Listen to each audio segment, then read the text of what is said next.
සියලු දෙනාට සුබ දවසක් ප්‍රාර්ථනා කරමින් අපි අද උත්සාහ කරන්න යන්නේ මේ වාඩි වෙලා සතිය පිහිටීම හරහා ඔය කියන තමන්ට තමන් වටහා ගන්න පුළුවන් ගතිය ඒ දේවල් තමන්ට පාලනයක් කරගෙන වැඩ කරන්න පුළුවන් ගතිය සහ ඒ අනුව එන්න තියෙන කරදර අඩු කර ගන්න පුළුවන් ගතිය කොහොමද වෙන්නේ කියලා. නිකන් සරල වශයෙන් කිව්වොත් වාඩි වෙලා ඉන්නවයි කියලා කියන්නේ ක්‍රියාත්මක වෙන්නේ ඉඳගෙන ඉන්නවා. අපි කතා කරන්න යන්නෙත් නැහැ. වචනය ක්‍රියාත්මක වෙන්නෙත් නැහැ. හිතත් එළියට දුවන්නේ නැහැ. ඇතුළට නැමිනවා.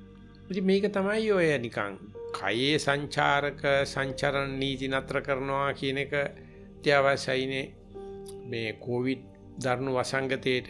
දැන් හිතේ සංචරණය නතර වුණොත් හිත නැත්තම් වඳුරු මනසනේ තියෙන සීමාවක් නැහැ. සත්තු 6 දෙනෙක් දිගහැරියා වගේ දුවනවා. නමුත් අර වාඩි වෙලා අපි කය එනත අපි ඇඟ එනත ඒකේ කරන නැතුවම බැරි හුස්ම ගැනීම. එහෙම නැත්නම් ඇඳුම් වලට සාපේක්ෂව මේක පිම්බෙනවා හැකිලෙනවා දිහා බලන ඉන්නවනම් ඒ කෙනාට වාඩි වෙලා ඉන්න බව වැටහෙන්නේ කොහොමද? මේ වෙලාවේ කරන්න පුළුවන් අඩුම ක්‍රියාකාරකමක් සිද්ධ වෙනවා. වැඩිම අවධානයක් තියෙනවා. අඩුම කයෙන් වචනයෙන් හිතෙන් වැඩ නතර වෙලා වැඩි අවධානයකින් ඉන්නවා. එතකොට ඒක තමයි මම හිතනවා මේ කොරෝනා වගේ තත්ත්වයක් එක්ක බැලුවොත් වැඩිම අරසාව කියන්නේ ඕකයි. ඒ වගේම Taman ඒ විදිහට අරසා වීම අනුන්ගෙත් සෞඛ්‍ය අරසා කිරීමක් නේ. බොහෝ දෙනාගේ ඉතින් මහජන සෞඛ්‍යයේ අරසාව තමයි Taman අරසා වෙන්නේ. ඉතින් මේ දෙක අතර මේ Tamanගේ සෞඛ්‍ය අරසා කිරීම සහ ඒ හරහා මහජන සෞඛ්‍ය අරසා කිරීම, පවුලේ සෞඛ්‍ය අරසා කිරීම කියන දෙකම එක තැනට අරන් දෙනවා මේ සති මාත්‍රය. විශේෂයෙන්ම Taman ක්‍රියාකාරකම් අඩු කිරීමේ ක්‍රියාකාරකමක් කියලා කියන්න පුළුවන්. ඉතින් ඒක සාමාන්‍ය සතිය හඳුනා නොදුන්න දරුවෙකුට නැත්නම් සතිපාසල නොවන දරුවෙකුට එහෙම ක්‍රියාකාරකමක් නැහැ. දැන් මේක ඒක සක්‍රියව කරලා දෙනවා. ඒ ක්‍රියාකාරකම ක්‍රියා නොකිරීමට කරන උත්සාහයක්. එහෙම නැත්නම් අපි හුදටෝම විවේක වෙලා ඒ විවේකීව මේ මනස දිහා බලන ඉන්නවා. ඒ බලන ඉන්නකොට අපි තේරුම් ගත්තේ නැතුවට මේ දැන් නැගිටලා යන්න හිතෙනවා. දැන් ඇති කියලා හිතෙනවා. ආදි වශයෙන් ඇති වෙන මේ හැඟීම් අපි කොච්චර කය තැම්පත් කරත් කොච්චර වචන තැම්පත් කරත් හිත තැම්පත් කරත් ඇතුලේ මොනවදෝ පෙරලියක් යනවා. ඇතුලේ මොකද්දෝ ගොජයක් යනවා.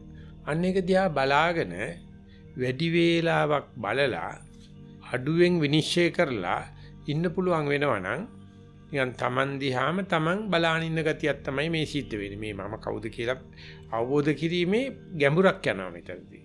එහෙම යනකොට Tamanට තේරෙන්න පටන් ගන්නවා දැන් ඔන්න මට නැගිටලා යන්න හිතෙනවා. නැත්නම් සද්දයක් ආව එපා වෙනවා. ආන්නේ වෙනකොට දැන් හිතෙන් කයෙන් පණිවිඩයක් එනවනේ. හරි නැගිටලා යන්න කියලා.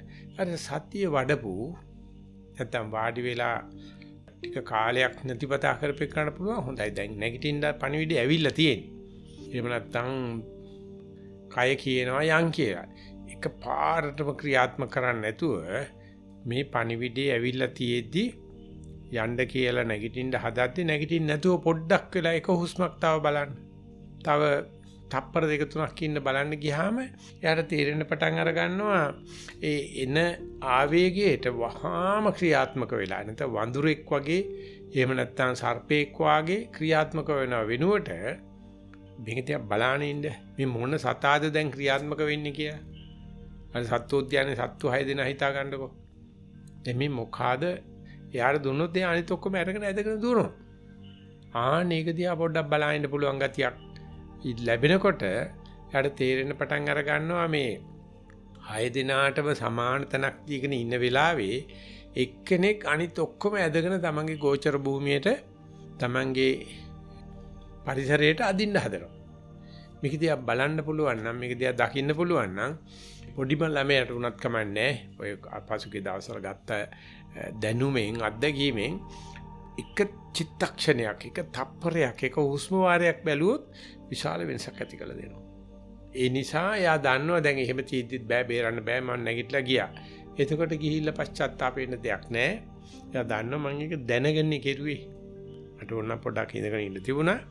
මම ඒ තීද්දි මේ නැගිටලා ගියා. ඒක නිකන් තමන් දොස් කියා ගන්න එපා.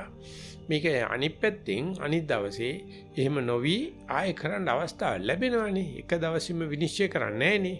ආන්නේ විදියට තමන්ගේම අත්‍යර්ධි ටික තමන් ගැන දන්න තොරතුරු නැවත නැවත යොදා බැලීමේ ක්‍රියාවලිය හරහා එයාට තේරෙනවා දැන් බාහිර කෙනෙක්ගේ අවධානය ආධාරයක් උපකාරකෙන් තොරව මගේ ආරස්සාවට දැන් කොවිඩ් වගේ ලෙඩ රෝග තියෙන ආරස්සාව එතෙන් තමයි ළඟ තියෙන මේ හදිසි කේන්ති යන ගති වගේ දේවල් වලින් ආරස්සාව තමන්ට ඕන කරන මේ දුරස්ථ අධ්‍යාපන වැඩ කටයුතු, ගෙදර දොරේ කටයුතු කිරීමට ඉඩ ප්‍රස්තාව ලබා ගැනීමට එක දවසේම හදිසි වෙන්න එපා.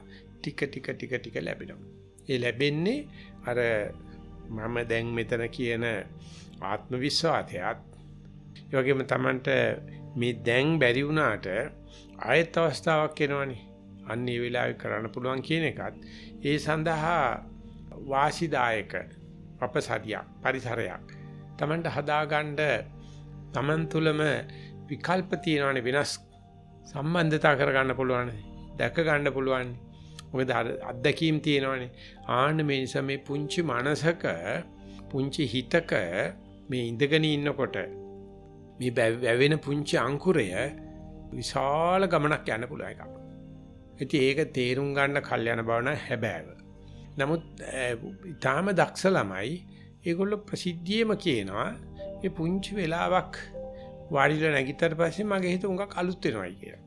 මගේ හිත ඕන දෙයකට සූදානම් මනසක් බවටපත් වෙනවායි කියලා ඒක ලියන්න තරමට දක්ෂයි සමහරව. ඉතින් ඒ නිසා මේ වාඩි වෙලා ඉන්නකොට ඒ ඉස්සරහා සඳහා Taman ගත කරන ජීවිතේ නැත්තම් දවසේ ගත කරන තියෙන වැඩ සඳහා ලොකු සමාලෝචනයක් කරනවා. ලොකු සලකා බැලීමක් සිද්ධ වෙනවා. ඒක මේ වාඩි වෙලා සති මාත්‍රේ වැඩි මෙලෙමන අමතර ඵලයක්. ඒක ලැබෙන අතුරු ආනිසංශයක්.